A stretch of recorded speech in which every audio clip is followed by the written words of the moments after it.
Pas toujours simple de gérer toutes les contraintes des réseaux sociaux, les algorithmes sont de plus en plus exigeants. Prenez LinkedIn, comme tous les réseaux, ils ont une dent contre les liens externes. Normal, ils veulent que vous restiez chez eux. Oui mais bon, moi si j'écris des posts, c'est aussi pour vous parler de ce que je fais. Du coup, on est nombreux à mettre nos liens en commentaire, histoire de ne pas être pénalisés par l'algorithme. Mais alors là, merci la charge mentale, j'ai déjà 1000 choses à penser. Si en plus je dois revenir sur chaque post que je planifie pour ajouter un lien en commentaire, je vais exploser. C'est là que Swello, mon partenaire, entre en scène. Avec Swello, vous programmez votre post et votre lien en même temps, sans avoir à y revenir. Votre charge mentale vous dira merci. Et comme vous écoutez le podcast du marketing, vous avez le droit à une réduction de 20% et vous pouvez même l'essayer gratuitement pendant 7 jours. Pour en profiter, il vous suffit d'aller sur lepodcastdumarketing.com/Swello, SWE2LO. Vous écoutez le podcast du marketing, épisode 260.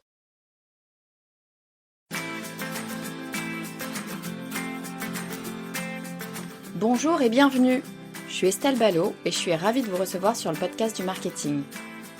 À chaque épisode, je vous propose d'analyser les techniques marketing qui marchent, pas à pas et très concrètement, pour développer votre activité. Est-ce que vous avez déjà hésité à investir dans votre business? Est-ce que vous vous êtes déjà demandé si vos tarifs étaient les bons? Est-ce que vous avez déjà eu peur de ne pas acheter la bonne prestation? Est-ce que vous êtes déjà demandé si vous voyez assez grand? Évidemment que vous vous êtes déjà posé ces questions. L'argent fait partie intégrante de notre société et nous avons toutes et tous un rapport à l'argent qui nous est propre. Oui, mais alors si l'argent est si présent dans nos vies et encore plus dans nos business, comment se fait-il qu'on ne parle jamais de notre rapport à l'argent? On parle de l'argent, ça oui, j'ai fait 1 million de chiffre d'affaires, j'ai un EBITDA de 200K, mon objectif pour l'an prochain, c'est de doubler mes revenus. Parler de chiffres, en général, on sait faire. Mais parler de rapport à l'argent, de rapport à l'investissement, de rapport au prix, ça bizarrement on en parle beaucoup moins. Et pour tout vous dire, moi la première, je sais que je suis pas une flambeuse, je suis plutôt du genre bon père de famille, bonne mère de famille en l'occurrence pour moi. Bref, je sais que je vais pas aller flamber la marge de ma boîte au casino de Deauville, mais à part ça, je n'ai aucune connaissance de la psychologie de la finance. Et c'est bien dommage parce que ça a un impact direct sur la façon dont je gère le budget de mon entreprise et c'est la même chose pour vous. Alors aujourd'hui, je vous propose qu'on mette carte sur table et qu'on se pose la question de notre rapport à l'argent et de l'impact que ça a sur notre stratégie. Et pour faire ça, j'ai le plaisir de recevoir une experte en money mindset, comme elle dit, j'ai nommé Delphine Barré. Bonjour Delphine, bienvenue sur le podcast du marketing. Bonjour Estelle, merci en tout cas pour cette invitation, je suis ravie de te retrouver ici aujourd'hui. Écoute, moi également, on va parler d'un sujet qui intéresse absolument tout le monde, on va parler des finances, on va parler de sous. Et c'est toujours un peu compliqué, je trouve, moi, de se positionner face à l'argent, etc., de comprendre aussi peut-être comment est-ce que on réagit soi-même face à l'argent. Et justement, c'est quelque chose que toi tu connais, que tu maîtrises parfaitement. Tu vas nous parler d'un terme dont je n'avais jamais entendu parler, qui s'appelle les archétypes financiers. Mais ça va nous aider à comprendre un petit peu comment est-ce qu'on réagit face à l'argent, face à nos investissements, face à nos prix aussi, les tarifs qu'on va pouvoir proposer. Avant qu'on rentre dans le détail, Delphine, est-ce que tu peux nous dire qui tu es et ce que tu fais ? Oui, merci. Donc moi, je suis business et money mindset coach. Donc j'accompagne des femmes entrepreneurs à oser développer leur business à la hauteur de leurs ambitions. Aussi, sans faire de concessions en fait sur leur équilibre de vie. C'est vraiment moi un point d'honneur sur tous mes accompagnements. Voilà, donc j'ai eu une carrière plutôt dans l'événementiel, moi, et je me suis lancée en tant qu'entrepreneur en 2019. Donc, qui dit reconversion justement, dit inquiétude vis-à-vis de l'argent. Voilà, et en plus au départ, j'accompagnais des femmes dans leur reconversion. J'ai créé un programme qui justement leur permettait de trouver leur projet entrepreneurial et de se lancer le plus sereinement dans l'entrepreneuriat. Seulement, en fait, je leur apportais beaucoup de clés, mais j'avais pas toujours les notions, justement, de cette relation à l'argent. Elle venait constamment et aujourd'hui, je le vois aussi lors d'appels découvertes avec les entrepreneurs, avec des coaching business, avec d'autres femmes entrepreneurs. Donc, en fait, le sujet de l'argent nous entoure. Moi, donc en lançant mon activité, en plus, j'ai vite réalisé en 2020 à peu près que ça venait à un point stressant, un point bloquant, un frein aussi pour mon business, et puis en parallèle une situation personnelle qui venait se rajouter à ça, puisque mon conjoint se quittait le salariat aussi pour entreprendre. Moi, j'étais en fin de droit, donc j'avais quelques clientes, mais c'était pas encore la sécurité absolue. Un enfant en bas âge, voilà, donc pas mal de stress finalement en 2020, et en fin 2020 en fait j'ai commencé un peu à m'intéresser à l'argent, enfin en tout cas à ce sujet. J'ai pas eu d'éducation particulière financière, j'ai pas eu d'entrepreneur dans ma famille, donc voilà, je me suis dit mais il y a quand même quelque chose à faire, c'est quand même hyper stressant, et même dans le couple finalement il y avait aussi deux entrepreneurs, deux visions différentes, donc qui venaient se confronter là-dessus. Et en fait, je me suis rendu compte qu'on a tous une relation à l'argent à travailler. Quel que soit, en fait, ça dépend pas du chiffre qu'on a sur notre compte. Ça dépend vraiment de, notre état d'esprit aussi vis-à-vis de l'argent. Et 2021, en fait, c'est une année assez tournante pour moi dans mon business, puisque j'investis beaucoup d'argent, je deviens organisme de formation, donc je me certifie Calliope, je travaille sur mon positionnement, sur mon identité visuelle, voilà, donc j'investis en tout cas pour quelqu'un qui commence beaucoup d'argent. Et du coup, je tombe sur un coaching qui est en fait sur la relation à l'argent, donc ça faisait quelques mois que je parcourais un petit peu ce sujet. Donc là, la peur d'investir est arrivée. Je pourrais en reparler, mais dans ma personnalité financière, notamment, il y a la banquière, donc forcément, elle a du mal à investir. Mais voilà, j'y vais, je suis curieuse, voilà. Et là, c'est la révélation. En fait, je découvre cet outil, les archétypes financiers auxquels on pourra reparler. Donc, je découvre ma personnalité financière. Je suis aussi dans le déni, en fait, de notamment mon premier archétype. Et puis en fait c'est la clé pour développer mon business, augmenter mes tarifs, comment créer aussi une sécurité financière, croire en moi, me donner de la valeur. Enfin il y a plein de sujets en fait qu'on n'a pas l'impression, mais autour de l'argent qui viennent en fait émerger. Et donc voilà, c'est une année un peu tournant. Et c'est un sujet qui revient de manière récurrente avec mes clientes. Donc à un moment, je me suis dit, voilà, c'est un peu la cerise sur le gâteau d'être outillée. Et en fait, j'ai envie de le rendre plus accessible aux femmes, à mes clientes, mais aussi aux femmes, à l'entrepreneuriat féminin. Donc voilà, je me suis formée aux États-Unis et voilà, aujourd'hui, j'accompagne des entrepreneurs justement à dépasser des blocages financiers, à oser, voir plus grand aussi, tout en restant plus aligné avec ses valeurs, avec qui on est. Ouais, c'est intéressant ce que tu dis parce qu'effectivement, en fait, l'argent, quand on se pose la question 2 minutes, en fait, on le sait tous, quand on se pose la question 2 minutes, on se rend assez rapidement compte que l'argent est quand même partout, quand bien même, d'ailleurs, l'argent n'est pas nécessairement le moteur. Moi, l'argent est pas nécessairement mon premier moteur, ça en fait partie, faut que je gagne de l'argent, bien sûr, mais c'est pas toujours le premier moteur, mais quoi qu'il arrive, l'argent est partout autour de nous parce que notre société fonctionne comme ça et il faut bien qu'on l'intègre dans notre façon de travailler. Est-ce que c'est un sujet, ça d'ailleurs, de savoir combien on vaut? Tu vois, je pense notamment à toutes les personnes peut-être qui vendent leur temps, qui vendent peut-être du conseil, des choses comme ça. Le positionnement tarifaire, c'est toujours un sujet, non? De se dire, finalement, est-ce que ce que je propose comme tarif, c'est pas un peu ce que je propose de moi et donc c'est un petit peu ce que je vaux moi en tant que personne? Bien sûr. Alors c'est très lié. Donc la relation à l'argent aussi, il y a une forte. Alors déjà c'est très lié émotionnellement, mais peut-être qu'on y reviendra. Il y a plein de choses autour de cette relation à l'argent, mais c'est aussi très lié à l'estime de soi, donc à l'image qu'on a de soi-même. Effectivement. Un des sujets qui revient beaucoup, c'est j'ai mis ces tarifs, mais c'est peut-être pas à la hauteur, ou je n'en vis pas, ou j'ose pas augmenter. Donc oui, il y a ce sujet, et puis on est dans une culture française où l'argent reste tabou, donc notamment chez les femmes, où on nous a demandé d'être modeste, de pas faire trop de vagues, d'être discrète, de pas oser prendre sa place. Donc c'est presque mal de affirmer ses ambitions et donc aussi révéler sa propre valeur, de avoir des tarifs plus élevés, voilà.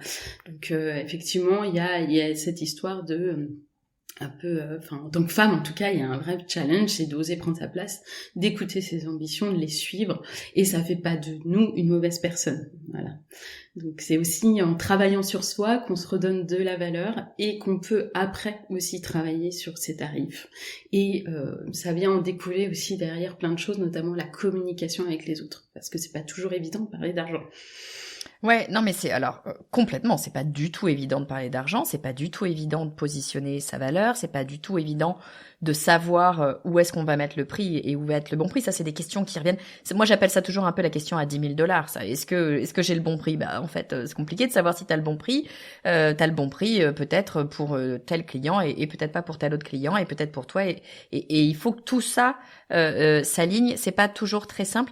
Je suis très curieuse moi de ton terme d'archétype financier. Je t'avoue que depuis que tu m'as contacté, tu m'as dit tiens, je voudrais venir parler des archétypes financiers, Estelle. Ça m'intrigue beaucoup. Et je veux bien que tu nous expliques un petit peu ce que c'est, parce que je comprends en creux, sans connaître le sujet, que effectivement, très probablement, on n'a pas toutes et tous les mêmes réactions face à l'argent, et qu'il y a des typologies de personnalité face à l'argent, face à l'investissement, son rapport aux chiffres. Est-ce que tu peux nous en dire un petit peu plus sur ces archétypes financiers? Oui, avec plaisir. Alors, les archétypes financiers, c'est un outil, en fait, de connaissance de soi qui vient des États-Unis, qui est absolument génial pour mieux comprendre sa relation à l'argent, puisque, en fait, on a eu très peu d'éducation financière, et en fait, si on avait déjà connaissance de cette personnalité financière, mais déjà très jeune, finalement, quelle que soit notre situation, même professionnelle, on serait vraiment plus outillé, on comprendrait nos comportements. C'est un peu comme un questionnaire de personnalité, ou quel manager je suis, voilà. Donc il y a un quiz officiel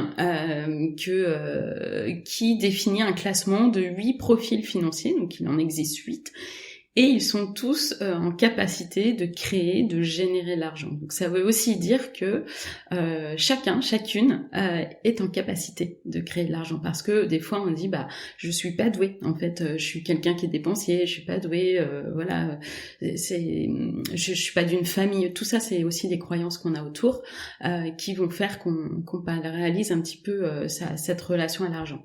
Donc on passe le quiz officiel que tu pourras peut-être partager à cette communauté qui va nous écouter. Ouais. Et du coup, tu as un classement. Le numéro 1, c'est ta force motrice. C'est vraiment celui qui t'anime le plus. Et donc, ce qui est hyper intéressant quand on apprend cette personnalité financière, c'est que finalement, la relation à l'argent, c'est quand tu découvres cette personnalité financière, c'est aussi ta relation à la vie. Ah. Voilà. Donc, hyper intéressant de comprendre. Et d'ailleurs, c'est pas que l'argent, c'est de comprendre tout ce qui va autour, les domaines de vie autour de nous, et les domaines aussi qu'il y a dans un business, par exemple. Donc la force motrice, c'est le numéro 1, et après on a un top 3. Donc ça représente la personnalité. Dans ce top 3, finalement, il peut y avoir... alors on va mieux comprendre les comportements conscients et inconscients, ses propres peurs, ses autosabotages, et aussi ses dualités, parce qu'on peut avoir une personnalité, par exemple, je vais évoquer le mien, le numéro 1 sur lequel j'étais dans le déni au départ, c'est la célébrité. Donc elle est plutôt dépensière, mais elle a cette capacité justement dans le business, en tout cas si elle se met plus en lumière, à travailler sur sa visibilité, tout ça, c'est ce qui va générer aussi beaucoup de connexions. C'est quelqu'un qui est assez magnétique avec les gens, qui a aussi un fort leadership. Et puis derrière, par exemple, j'ai une banquière, j'ai l'accumulatrice, donc qui elle a peur d'investir. Et quand je te parlais tout à l'heure de avoir eu peur en 2021 d'investir sur mon coaching Money Mindset, c'est exactement ce qui s'est passé. C'est que ma célébrité, plus mon numéro 3 qui est la dirigeante, c'est celle qui voit grand, qui a envie de construire on dit qu'elle construit un empire où tout le monde s'épanouit, elle voit grand, et du coup les deux avaient envie d'investir, mais ma banquière m'a clairement ralenti pour investir. Donc tu peux avoir des dualités, pardon, oui. Je te coupe, mais c'est intéressant. C'est pas un truc ultra blanc-noir, t'es quelqu'un qui investit, t'es quelqu'un qui dépense, t'es quelqu'un qui met de côté. C'est pas aussi simple que ça. Tu peux avoir des dualités entre des parties de ta personnalité qui ont envie d'investir. Là, tu disais la dirigeante, de voir grand, etc. Et en même temps, la banquière, j'aime bien ce terme de la banquière qui veut garder ses sous là bien au chaud. Évidemment, c'est plus compliqué. Donc, tu as quand même ces histoires de dualité qui viennent se bousculer les unes aux autres, c'est ça? Tout à fait. Et c'est ce qui fait qu'aujourd'hui, parfois, notamment dans le business, voilà, j'ai envie d'investir, j'ai envie de plus grand, mais en fait, voilà, je suis pas soit je suis pas en capacité, soit je suis proche de mes sous, j'ai pas envie d'investir, j'augmente pas mes prix. Enfin, il y a plein de dualités qui vont se créer, et justement cette personnalité, quand on l'apprend, déjà, franchement, on a quelque chose où on se dit, en fait, je suis comme ça. En fait, je m'autorise à être comme ça. Je peux assumer ça aussi. Par exemple, la dirigeante, moi, j'en ai beaucoup dans mes clientes.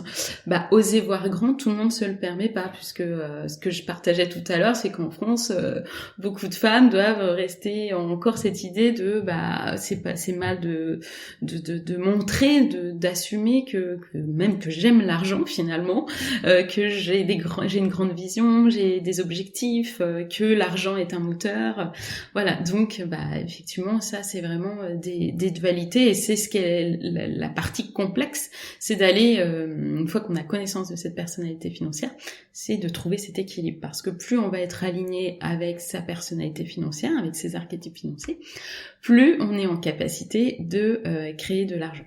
Ah, c'est ça qui est intéressant. Attends, je t'arrête une seconde parce que là, pour le coup, ça fait vraiment écho sur la partie stratégie pour moi. C'est-à-dire que de comprendre ton archétype ou tes archétypes financiers, je comprends bien donc que c'est plusieurs en fait qui viennent jouer ensemble. Ça va te permettre de comprendre déjà comment tu fonctionnes et peut-être d'assumer aussi certaines choses et de mieux comprendre peut-être tes réactions.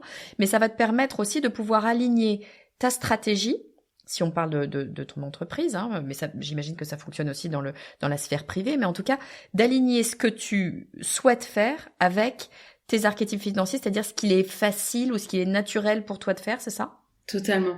Donc là, ce que je te partageais, on était plus sur les peurs, les autosabotages, les dualités, mais effectivement, ils ont tous un potentiel. Donc c'est chaque archétype a des talents et des forces, donc c'est aussi de connaître et de révéler ce potentiel. Et c'est exactement ce que tu partages, c'est en ayant connaissance de ces archétypes financiers, on va aussi mettre des actions en place en adéquation avec qui on est. Et parfois, on se force finalement à faire certaines choses. Par exemple, j'ai une cliente qui était plutôt anticonformiste, donc alors j'en ai plusieurs, mais je pense à elle. Et qui du coup ne rentre pas dans les cases. Elle a besoin d'aller voir d'autres sentiers, d'autres horizons. Mais bon, ça c'est pareil, c'est sécurisant de faire ce qu'on nous a dit de faire, ce qui marche pour les autres, et voilà. Et donc elle avait organisé une masterclass par exemple, et en fait ça a totalement capoté parce que ça ne correspondait pas du tout aussi à sa personnalité financière. Voilà, elle avait peut-être une autre façon. La connectrice par exemple, c'est quelqu'un qui va beaucoup créer des liens, mais qui va pas toujours se retrouver sur les réseaux sociaux, parce qu'elle va être très bonne dans les réseaux, le présentiel, les rencontres, et finalement c'est un peu ça, comme ça qu'elle va activer sa stratégie de prospects, de clients, voilà, ça peut rentrer dans une stratégie par exemple à ce niveau-là.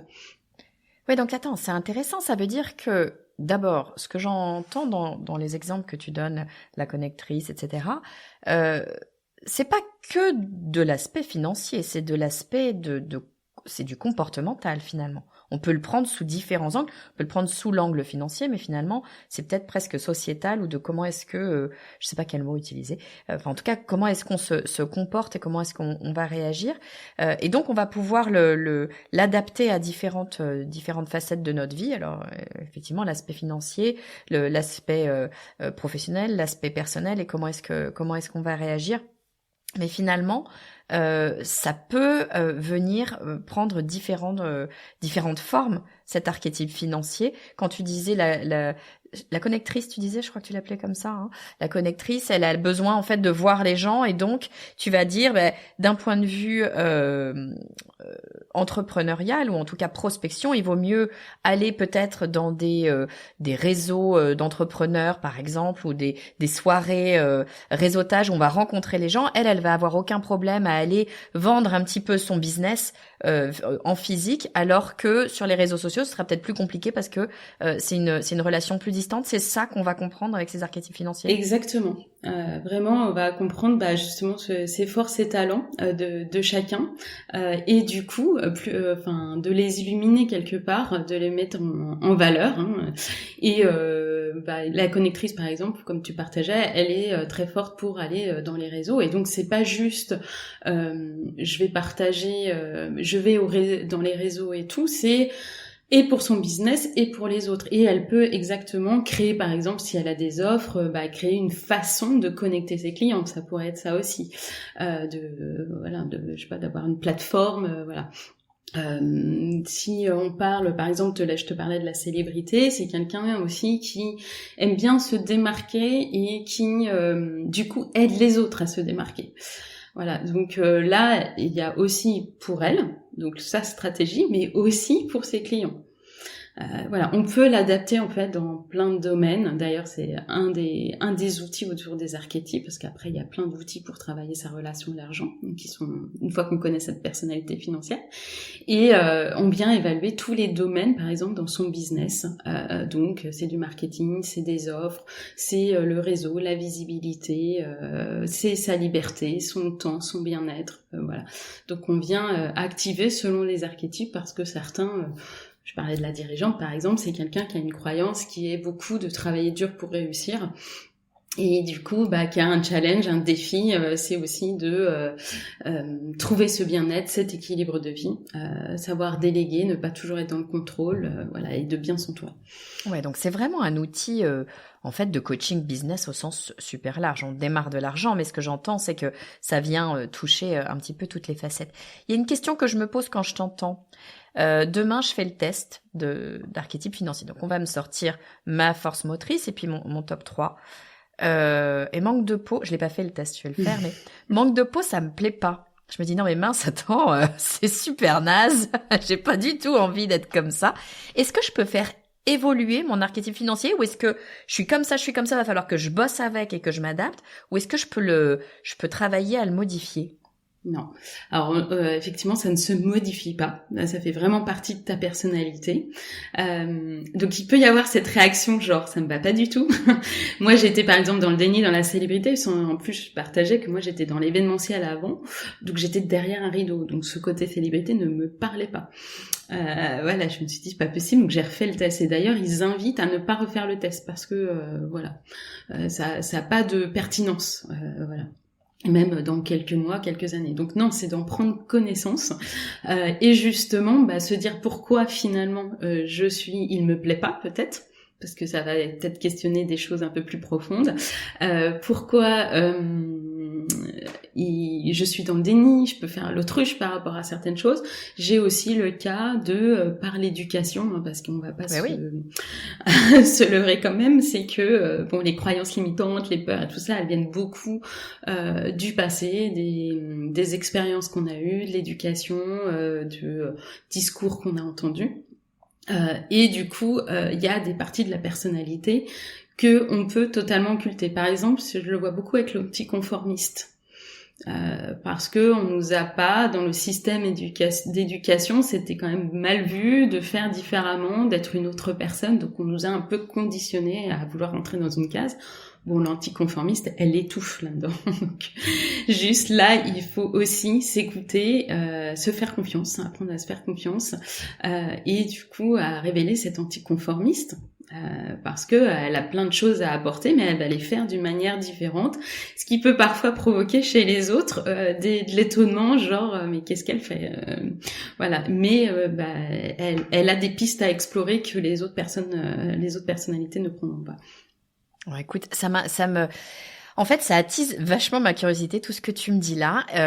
On avait dit en off juste avant qu'on n'allait pas le faire, mais j'ai quand même envie de te le demander. Est-ce que tu peux, s'il te plaît, Delphine, donc tu m'as dit il y a 8 archétypes financiers. Est-ce que tu peux me dire en 2 minutes, quels sont ces 8 archétypes et en les grandes lignes ce que c'est, parce que je vais te dire une chose. Moi, je crois savoir quel est mon archétype, en tout cas ma force motrice. Mais en fait, en t'écoutant, je me dis, mais si ça se trouve, je me plante totalement.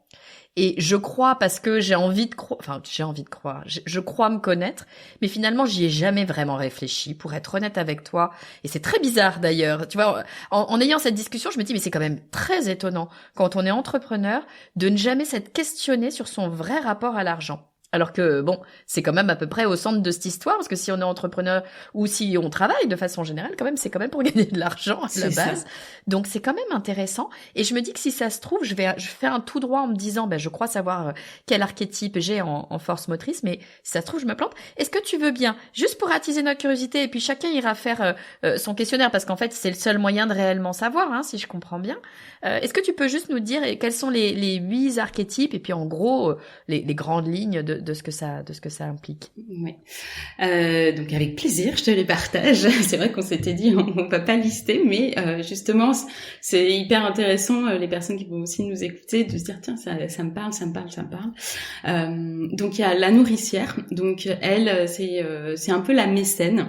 C'est celle qui est beaucoup dans l'aide, le bien-être, la générosité avec les autres. On la retrouve beaucoup dans les métiers du bien-être finalement, quand il y a eu une reconversion notamment. Mais c'est aussi son défi de mettre des prix justes, parce que elle a tendance à pas associer l'aide avec l'argent. En fait, c'est vraiment pour elle c'est donner et pas forcément monétiser cette aide. Il y a la romantique, donc elle c'est l'épicurienne. Donc tu vois, quand je te disais que c'est peut être le rapport à la vie, c'est exactement ça. Donc la romantique, elle est sur plutôt des actions court terme. Elle aime le plaisir de la vie, la beauté aussi en fait, de plein de choses. Et c'est un de ses défis, ça va être d'aller chercher du moyen et du long terme, parce qu'elle est vraiment sur le court terme.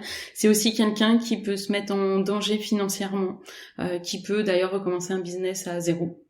Elle a pas de problème avec ça. Mais bon, ça la met quand même en danger. L'accumulatrice, donc la banquière, qui elle, est... Alors c'est marrant parce que tout à l'heure tu me partageais, est-ce qu'on peut pas travailler pour une autre. Alors tout le monde a envie d'être la banquière, pour avoir cette maîtrise de l'argent, parce que elle sait épargner, elle est Pour autant, si par exemple, donc elle a cette capacité effectivement à gérer des budgets, tout ce qui est gestion financière, elle va être très forte dedans, à épargner, avoir une autonomie financière. Par exemple, la peur de manquer, c'est très, ça ressemble beaucoup à l'accumulatrice. On la retrouve beaucoup chez l'accumulatrice. Et du coup, elle a peur d'investir. C'est quelqu'un qui va quand même se limiter dans son business, son investissement sur soi ou de son entreprise. Il y a l'alchimiste, donc elle c'est l'idéaliste, c'est celle qui a plein d'idées à la minute, peut-être parfois trop, parce qu'il faut aller canaliser ses idées, mais en tout cas faire confiance à ses idées quand on est alchimiste, parce que pareil, on a des choses à explorer et on peut, selon aussi les autres archétypes, mais on peut vraiment les mettre en lumière et faire les choses d'une manière différente. Alors l'alchimiste aussi, dans son défi, il va y avoir aussi cette notion de j'ai l'idée et j'ai envie d'avoir l'impact que ça donne. Le entre-deux opérationnel, ça l'intéresse beaucoup moins. Voilà. La connectrice, donc elle c'est la créatrice de liens, elle va être très forte dans le réseau, mais elle a aussi un challenge, c'est de monétiser ce réseau, puisque elle, ce qu'elle aime, c'est partager et rencontrer. Donc si elle peut avoir cette difficulté de j'adore rendre service, mettre les gens en contact, mais comment je monétise ça. L'anticonformiste, elle, donc c'est un peu la rebelle. C'est celle qui va faire, qui vraiment cherche le non conventionnel, qui n'aime pas être dans des cases, et qui va chercher d'autres solutions en fait. Voilà. il y a la célébrité, on me dit que c'est la star, voilà, donc elle aime bien rayonner, être en lumière, elle investit mais plus sur son image à la base, mais elle va beaucoup aider les autres à se démarquer finalement, voilà, et puis comme je disais tout à l'heure, elle a un côté magnétique avec les gens et les gens vont venir la chercher pour ça. Donc elle peut l'apporter dans son business. Tout ce que je partage aujourd'hui, on peut l'apporter pour son business comme on peut l'apporter pour les autres. Et la dernière, c'est la dirigeante. C'est la créatrice d'empire. On l'appelle, c'est son surnom. Ils ont tous un surnom. Et justement, elle voit grand. Elle peut avoir plusieurs business. Elle a une vision. Elle est très visionnaire, très dans le leadership aussi. Et elle fidélise beaucoup les autres. Elle les embarque. Voilà. Mais son défi, c'est parce que elle sait où elle veut aller, elle travaille dur pour y arriver. Et donc son défi va être plus sur le côté de trouver du bien-être, du temps pour soi, un équilibre. C'est super intéressant. Et tu vois, je vais être honnête avec toi, Delphine. En fait, je suis un peu surprise. On n'a d'ailleurs pas du tout préparé cet épisode, donc je découvre vraiment tout ce que tu nous racontes ici. Et en fait, je m'attendais pas exactement à ça. Je pensais que tu allais vraiment me dire, voilà, c'est des choses très, cette personne-là, elle dépense de l'argent, cette personne-là, elle arrive pas à garder de l'argent. Enfin, vraiment des choses ultra centré sur comment est-ce que j'utilise mes sous. Et en fait, je me rends compte que c'est beaucoup plus large que ça et que surtout les impacts, quand bien même on démarre avec la notion de l'argent, les impacts finalement sont beaucoup plus importants. Et tu le disais, en plus, ça a des impacts sur notre entreprise et des impacts sur nos clients. Donc à chaque fois, on peut le regarder sur un prisme différent. Je trouve ça assez passionnant et pour tout te dire, j'ai qu'une envie là tout de suite, et j'imagine que je suis pas la seule, j'ai qu'une envie, c'est d'aller faire le test. Delphine, merci beaucoup de nous avoir présenté en fait ces archétypes financiers, de nous avoir un peu éclairé sur ce sujet-là. Est-ce que tu peux nous dire, où est-ce qu'on peut faire ce test? Parce que je pense qu'on va être nombreuses à vouloir aller voir quelle est notre force motrice et quel est notre top 3. Est-ce qu'on peut faire de tout ça?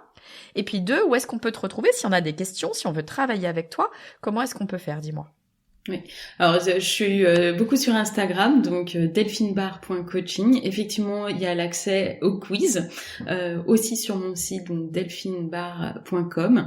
Vous retrouvez le quiz qui est donc en accès libre et vous allez recevoir ce classement de votre personnalité financière.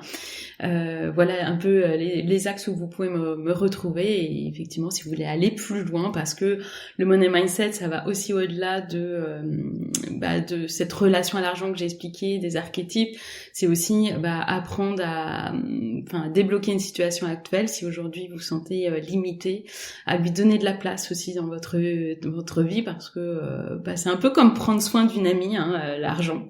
Vraiment, il nous entoure au quotidien, donc c'est aussi prendre soin de lui. Voilà, et puis à déconstruire un gros sujet, c'est de déconstruire ses croyances limitantes. Parce qu'on s'en rend pas compte, mais on en a beaucoup. Voilà, et donc comme les sujets qu'on a apportés, c'est révéler sa propre valeur, c'est travailler sur son mindset et connaître cette personnalité financière forcément. Génial. Merci infiniment Delphine d'avoir un petit peu ouvert nos chakras à cette histoire de money mindset. Tu reviens quand tu veux, Delphine, sur le podcast du marketing. Merci beaucoup et puis avec plaisir. Et voilà, s'il y a des questions, je reste à disposition. Et puis j'ai hâte de connaître tes archétypes financiers. Un grand merci Delphine d'avoir partagé avec nous tes archétypes financiers que je ne connaissais pas et qui nous permettent de mieux comprendre nos réactions face à l'argent, face à l'investissement, comment est-ce que on va prendre les choses lorsqu'il s'agit de sous et évidemment c'est quand même au cœur de ce qu'on fait dans nos entreprises. Si vous avez aimé cet épisode et si vous voulez en savoir plus sur le podcast du marketing, je vous invite à rejoindre la newsletter du podcast. On est 10 000 environ sur cette newsletter. Toutes les semaines, je vous parle de l'épisode de podcast de la semaine, bien sûr. Je vous partage aussi mes bons plans et je vous parle des coulisses de ma vie d'entrepreneur. Pour rejoindre la newsletter, c'est super simple. Vous allez sur lepodcastdumarketing.com/newsletter. Je vous dis à très vite.